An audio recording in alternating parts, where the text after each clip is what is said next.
guys, gagawa tayo ng shrimps roasted. Ginanyan ko na yan.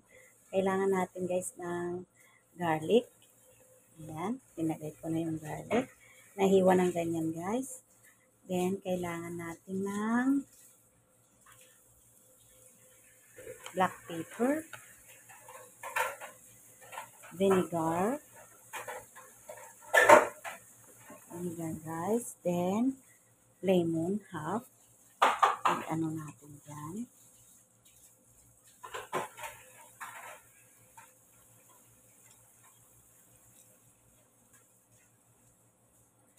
Shrimps, roasted shrimps. Yan guys. Asin. Pero kunti lang yung asin guys. Kasi iaano natin sa crumbs bread. Maalat yung crumbs bread. Kaya ayan, mix na natin ng mabuti. Ayan guys.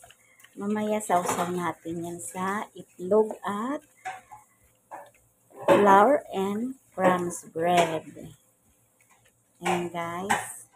Ayan natin mamarinate yan ng maayos para mag-ano yung lasa. Ayan na siya guys.